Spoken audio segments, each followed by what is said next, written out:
Good afternoon, grade 10 Lewin Hook. Welcome to Cookie Written Quarter 3. Learning Outcomes 7 and 8. Plate and present poultry and game dishes. I'm your TLE teacher, Ma'am Dulce Garcia.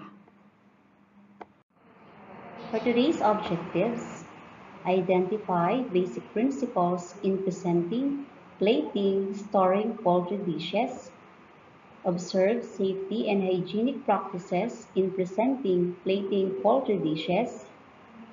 Present plated poultry dish with appropriate sauce, garnish, and accompaniment. Look at the picture. As we can see, we have a poultry dish presented or plated on the plate.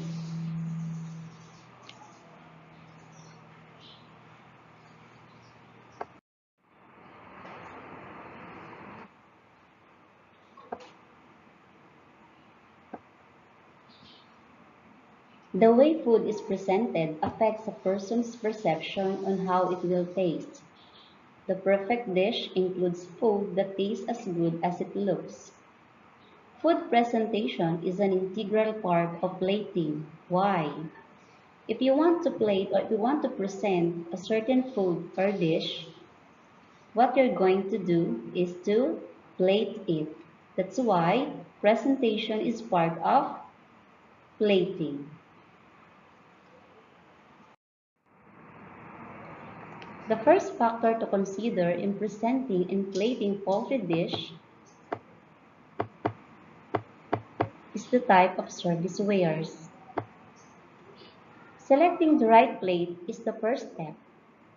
Select plates large enough to hold all the food items. Your plate is your canvas. Use light color to stand out your dish. Use dark color plates for light color dish. But normally, we always suggest that white color plate is the best color to use. It will look your dish more appealing and neat. Next factor is plating. Arranging the food on your plate adds market value. Avoid overcrowding on the plate. Keep your arrangement simple and focus on one ingredient, usually protein. Use odd number of food items. It enhances visual appeal. Plate your dish immediately on the plate. Remember, hot foods must be served hot, while cold foods must be served cold. Next is the garnish. Garnish can be fruits, vegetables, or herbs. All food items on plate must be edible. So anything on the plate served as the garnish is accepted as long as it can be eaten. Do not overdo it. Overcrowded garnish or overcrowded presentation or plating may affect the appetite of the diners. Do not add garnishes with strong flavor like raw herbs or large cut of citrus. Avoid using garnishes that take a long time to prepare. Another factor is the sauce or sauces. Add sauce attractively. You can play with it. You can use a squeeze bottle to make dots of different sizes. You can also use tablespoon or simply smash the sauce on the plate. But make sure your sauce on your presentation or plating must be nice and neat. Another factor is the accompaniment or accompaniments. Food accompaniment is the side dish that serves with the main dish. It complements the main food and enriches its taste and flavor. Food accompaniment can be an integral part of the dish or can be served separately. Next is balance.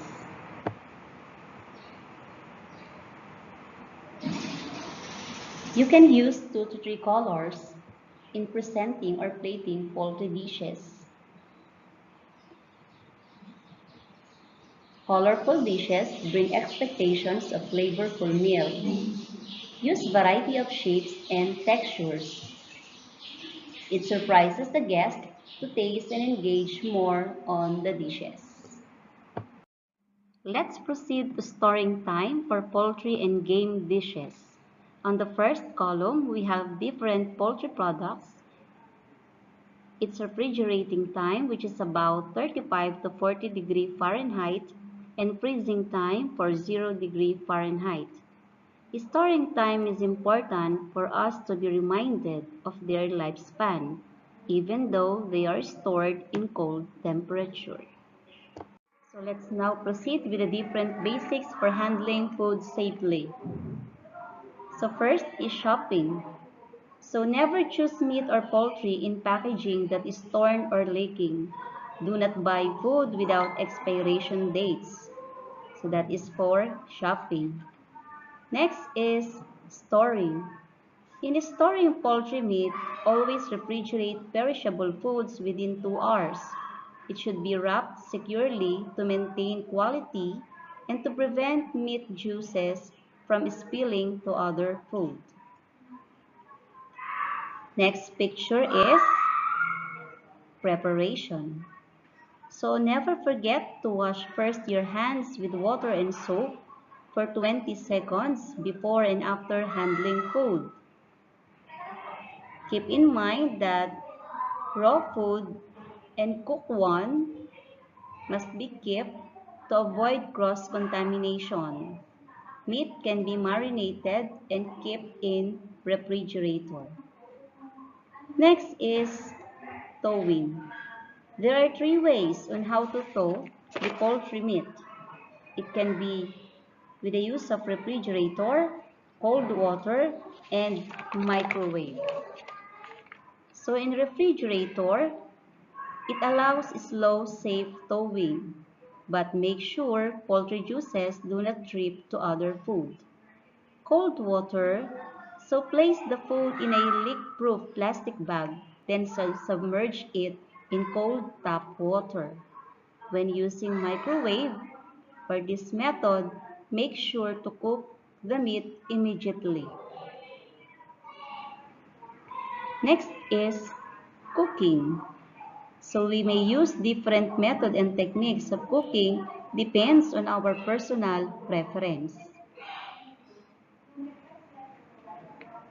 The next basics for handling food is the poultry.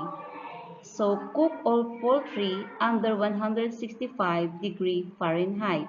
So as you can see on the thermometer, it is 165 degree Fahrenheit.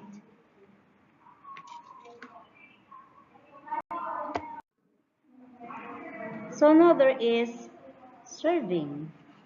So we all know that foods which are hot must be served when hot and should be held 140 degree Fahrenheit warmer, and cold food should be held under 40 degree Fahrenheit or colder. Next is leftover food. When leftover food is out of a room temperature for more than 2 hours, we may discard them because bacteria is already there.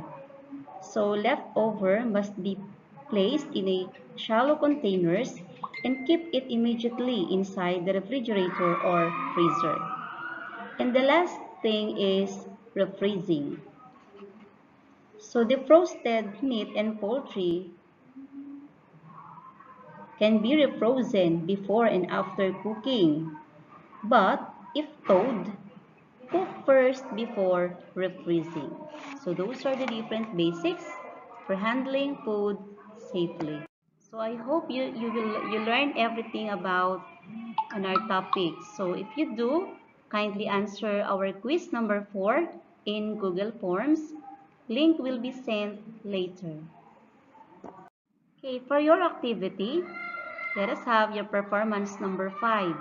Plate and present poultry and game dishes. So instruction, You may prepare any poultry dish. Apply the basic in plating. Choose your approach in accomplishing sending output.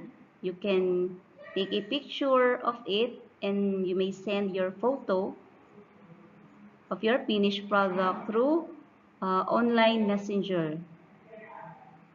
Or you may document yourself or make a video doing this activity. So these are the following rubrics. 16 to 20, if you manifest very clear understanding of the basic in plating and presenting poultry dishes. 11 to 15, if you manifest clear understanding of the basic in plating, presenting poultry dishes. 6 to 10, if you manifest understanding of the basic in plating, presenting poultry dishes. And 0 to 5 points, if was not able to manifest understanding of the basic in plating, presenting poultry dishes. So that's all for today. Thank you for listening.